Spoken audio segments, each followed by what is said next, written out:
It's 11:57 p.m. today, Sunday, still Sunday, May 10th, 2026, and I'll be doing an outlook for what I'm expecting for good for Monday.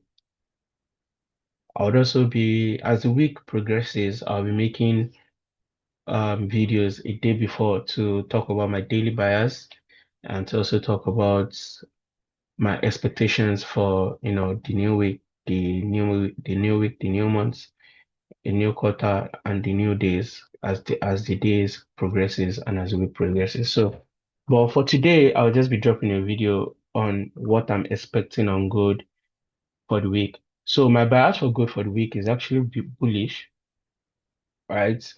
And so all I'm just expecting to see on gold for on H1 is simple.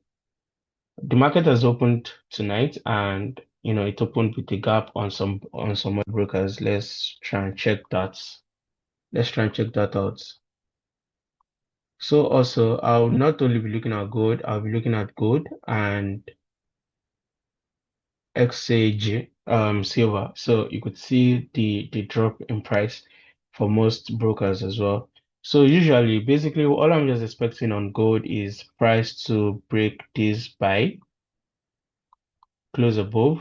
So if price breaks out, maybe later today, and then comes to retest this level, I'll be buying gold for just a simple 1:2 RR trade or maybe 1:3, depending on the stop loss I'll be using. But my usual target would usually be between 2R and 3 hours, 3R rather.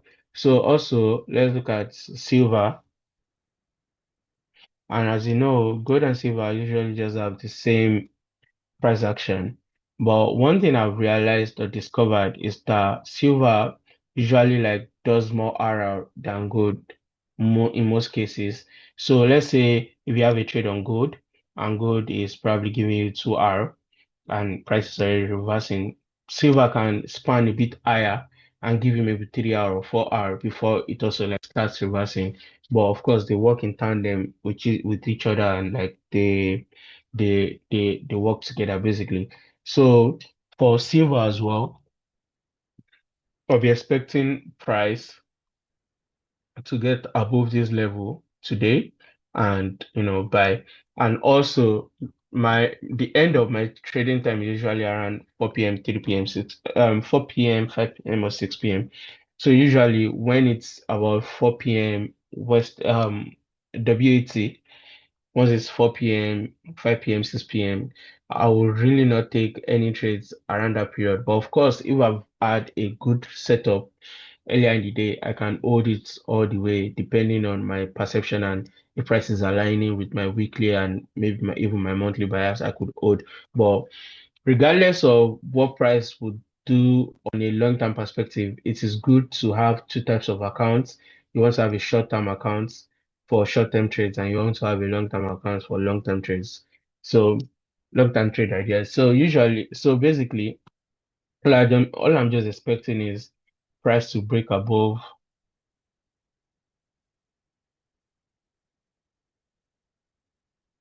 So all I'm just expecting is price to break above the highs, like we have talked about. So price breaks above these highs, retest, and then we look for a trade opportunity. So that would be my outlook for gold for Monday. And also this week as well, I'm actually on the bullish side of things for the week as well for gold. I'm actually on the bullish side of things for the week. And yeah, but my monthly bias for May is actually bearish. So my monthly bias for May, monthly bias, I don't plan on talking about all of this is bearish. I don't plan on talking about it today. I was thinking I'll just make a new video. Monthly bias for May is bearish, but weekly bias for this week, I'm bullish for this week. So, and what would also confirm my bullish thesis for the week also today, which is Monday, I'm also expecting a bullish week. Monday, I'm expecting Monday. We're expecting a bullish week. So now the idea is that, so for example now, this month, for example, what will make me start really considering the bearish bias for the month is, maybe price is pushing higher and then I have a break of structure on the daily. That is what will confirm my bearish bias for the month. And for the weekly as well, what will confirm my bullish bias for the week, for the overall week, is, let's say price is dropping or maybe price is even going up. When I see a valid break of H4 break of structure. So that would mean that if price breaks these highs and these highs, then that would also confirm my bullish thesis. But regardless of my thesis, regardless of my perception, our goal is to make 1/2 or 1/3, whether from the daily perspective or from a weekly perspective, and you're done. It's not like, the idea is not because you have seen a trade, you now want to hold it all the way. Of course, if you have a long-term account, you can always hold trades with smaller volumes, and you can always like trail or like use, break-evens and some other tools to like help you to manage the trades properly.